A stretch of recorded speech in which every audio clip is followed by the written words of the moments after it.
Davis Sanders Jr., Jordon Davison, and other five-star prospects are coming to Ohio State during a massive recruiting weekend.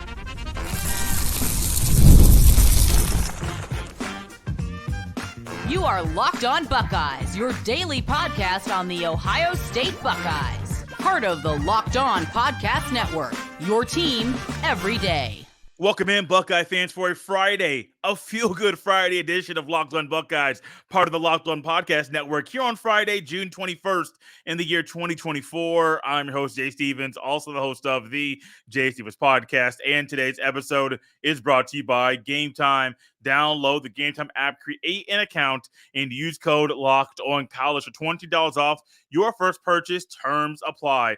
During today's show, Locked On's recruiting analyst Brian Smith is back with us once again for possibly the biggest show with all the information that Brian and I maybe have ever done. We talked about numerous players, five-star players like Davis Sanders Jr. and Jordon Davison, touch on players that recently committed to Ohio State like Isaiah West. There's a lot of good stuff here today to kind of preview the biggest official visit weekend the Buckeyes will have this month. Trust me, you want to hear what Brian had to say about these five-star prospects. And as you welcome in Brian Smith, I'd like to thank LinkedIn Jobs for being the official college football recruiting sponsor across the Locked On College Network. These days, every new potential hire can feel like a high-stakes wager for your small business. That's why LinkedIn Jobs helps find the right people for your team faster and for free. Post your job for free at linkedin.com/LockedOnCollege. Terms and conditions apply.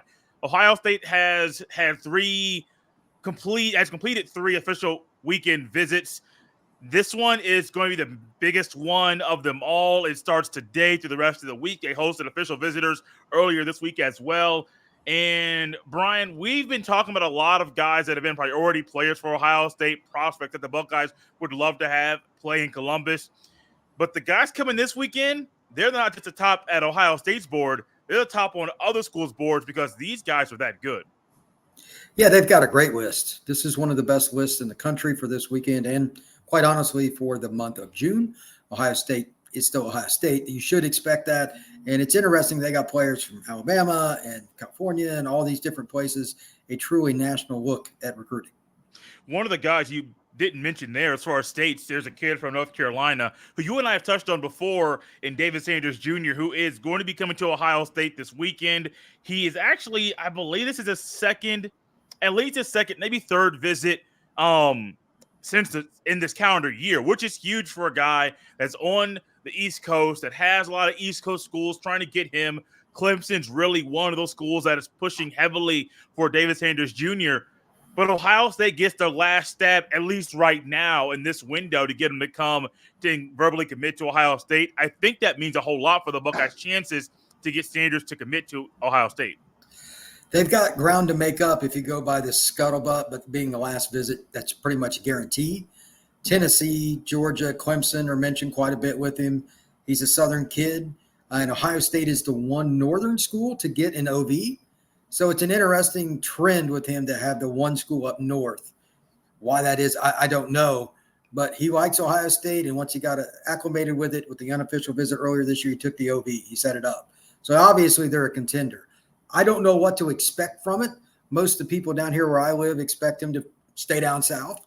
But he's a different kid, man. I've been around him, really positive guy, and he looks at things from a different perspective. I would not count out any school. I don't really think there's a definitive leader like some other people like to say to get clicks. I'm more honest about it. I think this is anybody's race. You know, my gut is that he probably would stay down south. It's the easy pick. It is the easy pick. And I keep going back to Clemson, and Buckeye fans are going to hate me for just saying that, but they are kind of that team out there that Dabo Swinney knows how to deal with offensive linemen. He knows how to produce them, knows how to develop them. Now, it hasn't been the same rate like it used to be, but I think when Clemson's in the mix with these other schools, and I'm saying this when Georgia's here, Tennessee is here, Alabama's here, I think Clemson's one of those schools that Ohio State's currently battling with, and I think geographically it's why Clemson might have the upper hand, because I really find it hard for a kid in the South to want to come to Columbus, even if Columbus does produce good offensive linemen. I'm not saying they don't, but it's the South, man, and I understand if he stays down there. It's a cultural thing. That's just straight up what it is. Yeah. The cultures are so different. Some kids just don't want to mess with it. And then the weather. The difference where Clemson's weather is and where Ohio State's is massive. So I have no idea how much of that will play into David's thought process. But again, more mature than most people his age. And he's also somebody that's looking at his long-term future.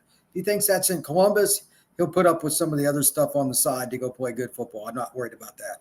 Need to let him take the visit, Yeah. and then comment on it before we know much. But again, Ohio State is the outlier.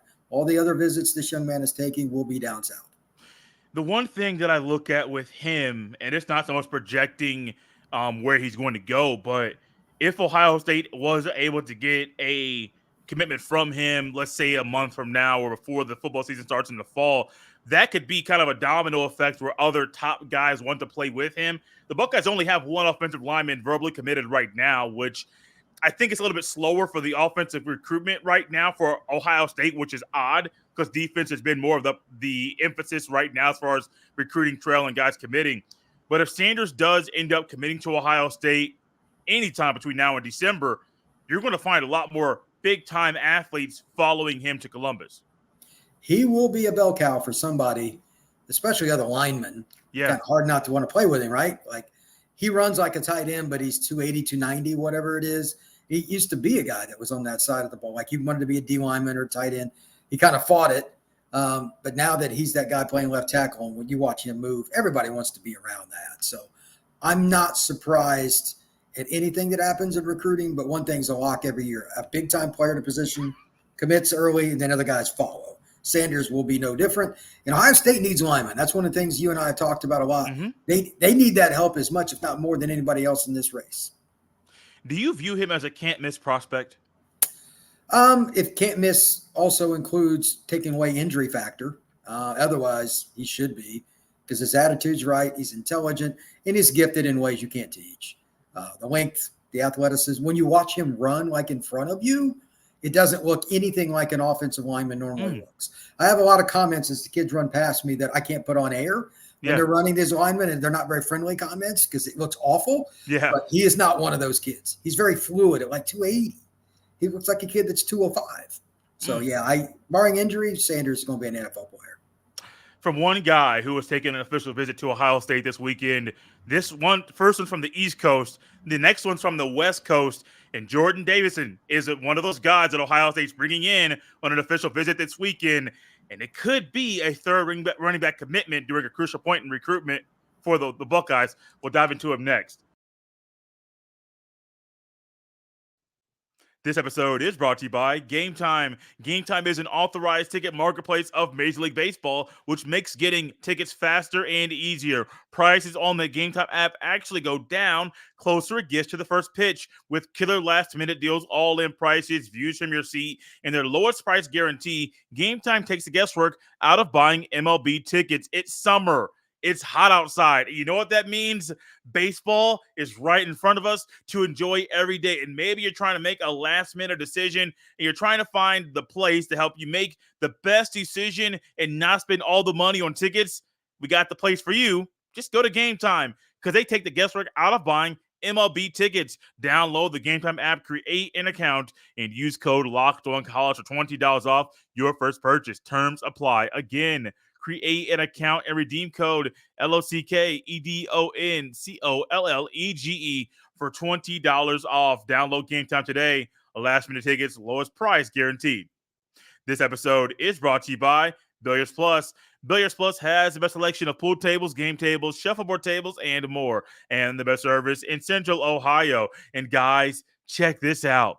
Billiards Plus carries grills that have up to 30-year warranties. That's right, a grill with a 30-year warranty. Everything you need for in-home and backyard entertainment is at Billiards Plus. And their grills, whether you like charcoal or gas or wood-fired, Billiards Plus has a perfect setup for all grillers. They are family-owned and operated. And when you talk to the staff at Billiards Plus, you know you're talking to an expert who won't steer you wrong. No matter the season, Billiards Plus has you covered for all your indoor and outdoor entertainment needs. Kenny, Sarah, and the whole staff will always go above and beyond to give you the best customer service in the industry. Billiards Plus, visit their showroom on Dublin Center Drive in Dublin.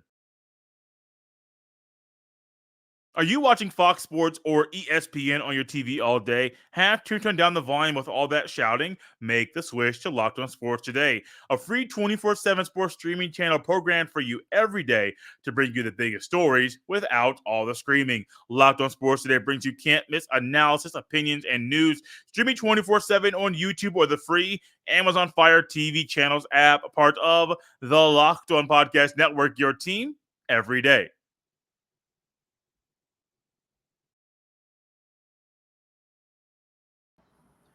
My words are not coming out clearly today, Brian, so we're going to try to get this to work out very well. Jordon Davison, I actually went back last time, had it misspelled. I wrote it correctly on my notebook. 6 foot, 247 has him listed at 225. He is the top running back on a lot of schools' boards, including Ohio State. The Buckeyes got a commitment from Bo Jackson, an in-state kid, a commitment recently from Isaiah West. Brian and I will actually, I want to ask him something about Isaiah West soon. But Davison is next. He's a top guy on the board. If they're able to get all three to commit in this cycle, that would be huge. I don't know how you can get three guys like that to stay together. That's my question. Before you ask, yes, I think they can get him to commit. I don't think they will sign all three. Yeah. Right off the bat, I will be shocked. 3 kids don't want to play the same spot and share carries. That's just the nature of the beast. So my question is, who's leaving? He's elite. Yeah. He plays at Mater Dei. He's got great technique. He's physically advanced, good feet in the hole. He's a powerful guy. He can run and catch, all those things. They're not signing all 3. Prove me wrong. No, I'm not even going to try to because I'm with you. I've heard a guy that's been covering Ohio State recruiting, specifically the Buckeyes recruiting, for 15, maybe 20 years, kind of say Ohio State wants 3 running backs. Okay, you may want 3.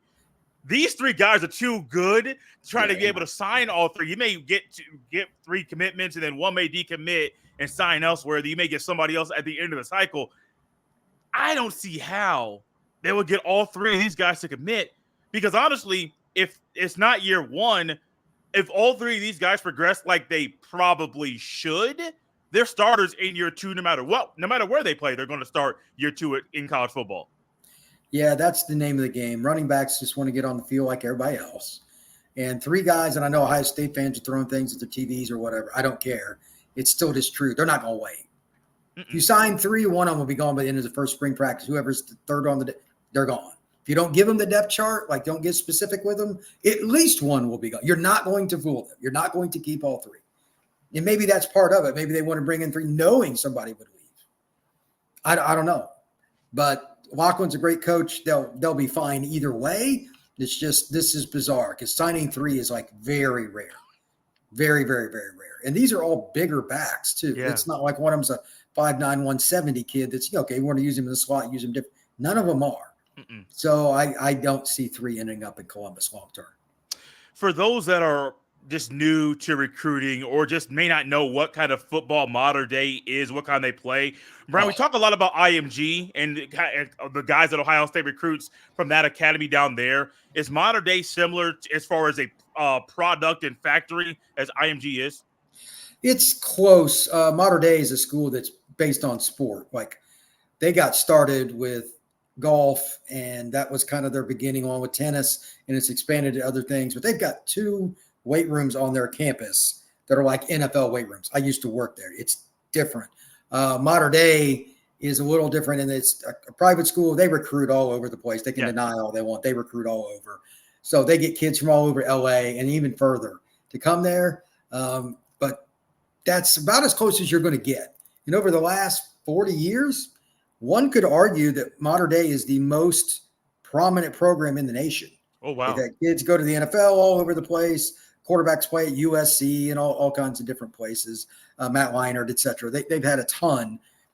A buddy of mine coaches for a prominent program in Georgia. They played Mater Dei a year or so ago, and they lost 62-0. And this is a team that came close to getting to the state finals in Georgia. 62-0. I think that kind of puts things in perspective. So, it's a dominant program, very well coached. It does. When it comes to the schools that Davison's visited recently, I think I saw Bama, Michigan, Oregon, Ohio State. This is going to be kind of the trend we're seeing where it's Ohio State, Oregon, Michigan, and then a southern school, either Alabama or Georgia. How does Ohio State find a way to win battles when you're going up against these schools for Davison and Sanders Jr.? What can Ohio State do to stand out amongst this other group of elite schools? I think the offensive standpoint is how I would approach it. The way they're using an offensive scheme is probably about as close among the major programs to an NFL scheme as you're going to see. So that's the first thing I would do. And then I think I would just honestly just sell Ohio State. Don't be somebody you're not. This is what I would tell any coaching staff, and what I learned that from is from staffs. When you're not genuine, somebody in that group that's making the decision will figure it out more often than not. There are examples of that if you want to dig into it in some places, but you're going to get exposed. Ohio State's a great opportunity, and if it's not for you, there's somebody it is. That's pretty much how they have to approach. I know that sounds arrogant, but we're going to get somebody great. Is it you or is it the next guy? I mean, that's the cold hard facts of it. It's not like Ohio State's struggling to get running backs, receivers, tight ends, anything. But look, this isn't an opportunity everybody gets.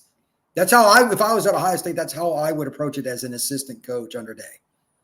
We've got this board. Here's where you are. We would love to have you come to our program. Where are you at in your process? I'd be pretty blunt. Yeah. And if they don't like it, so be it. It's Ohio State. One guy that did like what he heard from Ohio State recently during his official visit was Isaiah West, recently committed to the Buckeyes. And Brian, we talked about him. We both like what we saw in the film. Didn't take long to realize he is a dude. The Buckeyes, you got Bo Jackson. Right now you also have Isaiah West. Let's just say it's that 1-2 duo or tandem. I like those two guys playing together. That's a pretty good punch right there. They're similar size. Bo's a little taller, but I like the way that West can move laterally when he's in traffic. Is he going to run a 4.3 at the NFL Combine towards the end of his college? Probably not, but I bet he's a guy that'll run 4.5, and he's going to bowl over some people in the process. He's a natural running back. That's okay. You don't have to be all the time flashy, because sometimes he just puts the shoulder down and he grinds it out. And that's okay. Yes, he does. Ohio State's had a few guys like that the past few years that were really key in big games. There's nothing wrong with grinding out a first down by running over the guy in front of you. But he'll make guys miss, and he can catch. He's an all-around back. And Carlos, from what do I know of him, he's not going to accept players that aren't really able to play in all three phases: blocking, running, and catching.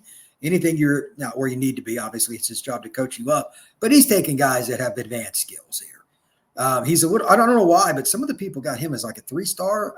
Watching the film, I was a little surprised. And, again, these people, for the most part, are my friends, but – it is hard because we don't all get to see the same kids in the same light, live, etc. But this is a really good football player, and I think he can play at Ohio State or any other program. The one thing with him, and I think this goes with Davidson's commitment, we already hit on it a little bit earlier, but guys will want to play with guys like West and guys like Davison and guys like Sanders. And so let's just say you're an offensive lineman, maybe not Sanders, but somebody else Ohio State wants, and they're like, wait, so I know who the quarterback is in this class, and Tavian St. Clair, who's currently right now at the Elite 11 finals, who's tearing it up from what last I saw. And now you got a good quarterback, and the guys behind me, the running backs. You got Bo Jackson, you got Isaiah West. That's going to be a pull, like a great recruiting tool for Ohio State. Like, look, we already got these guys in. They're elite guys. We need more offensive linemen. Here's the guys you're going to be blocking for the quarterback, blocking for these running backs. That's a great recruiting tool to get this commitment right now. Yeah, it would be pretty attractive to be, I don't care which position really, to go play at Ohio State on the offense because the guys around you. I mean, I'm partial to Jeremiah because I know him, but like there's nobody they've taken in the last year or so. You go down the list on signing day and you go, I don't know if he can play at Ohio State. How many offensive players did they sign? You're like, not so much. That adds up. I mean, you're going to have busts no matter what you do, 5 stars, etc. But when you line up as many as they have, combined with their coaching staff and what they have proven, I think that's a selling point for the kids that are on the fence. You're picking between Oregon, Michigan, Alabama, whatever the school is. That's got to be a selling point. And I'm confident that Ryan Day is more than happy to let people know about that. Here's who you're playing with. We're trying to win a title.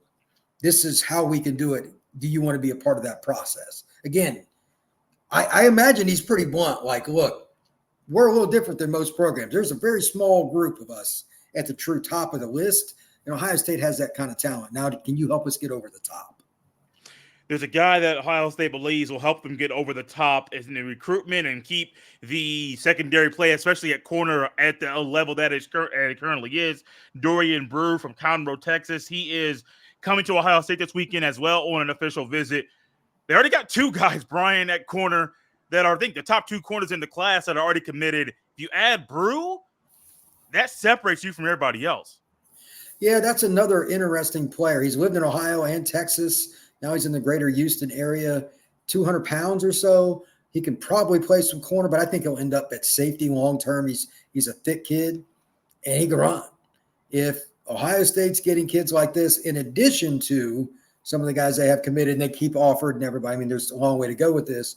But I've seen both Ohio State's corners in person. They're committed. I think they're the two best corners in the country.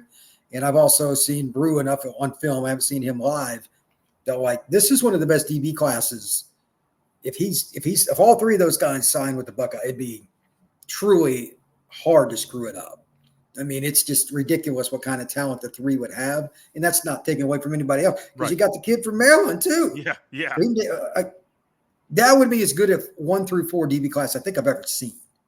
So Ohio State's getting it done in the secondary. It's kudos to that staff. So Brian just said something that popped into my head, and he may not have realized he said it, but it also goes into something somebody said to me on Twitter earlier this week. We'll dive into it next.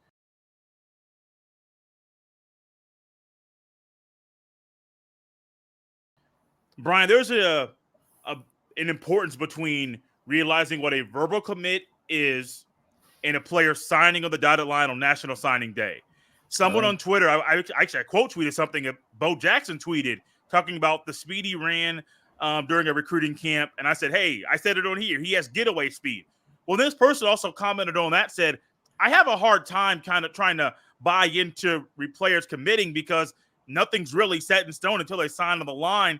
And you made that little comment there. It kind of reminded me. There's a couple more guys I'm going to talk about here. One of them's currently committed to Auburn. It's hard to buy into guys, and you said it so much, and I've even adopted this philosophy because of you. Nothing is set in stone until somebody signs. And so let's just say Sanders Jr. or Davison or Brew, they verbally commit to Ohio State. There's also a possibility they'll decommit and go somewhere else, and that's just the nature of the game. Yeah, commitments. It's better to have them committed than not. Yeah. I can't remember how many different guys. I know Marcus Freeman's talked about it, Saban and a few other guys. I'd rather have them committed and people had to pull them away. Mm-hmm. Then you got to call and say you're decommitting or whatever. But they know that more than anything else, you're the leader at that point. Yeah. And it's fine. We're dealing with teenagers. They're probably not qualified to make this decision anyway, but it is what it is because they're dealing with so many people that their job is to figure out a way to get you to like them. Like literally, that is the people in these back offices, not the coaches themselves, but the analysts and all that. How can we make us more attractive to somebody else, to a teenager? In a way, it's kind of sickening. Yeah, it is. But it's still the name of the game because a David Sanders, a Dorian Brew, whatever, can change your program. It changes its value, et cetera. So here we are. I don't think we can do anything to change that because I'm as guilty as anybody. I say it all the time on shows. Recruiting is 80% of college football.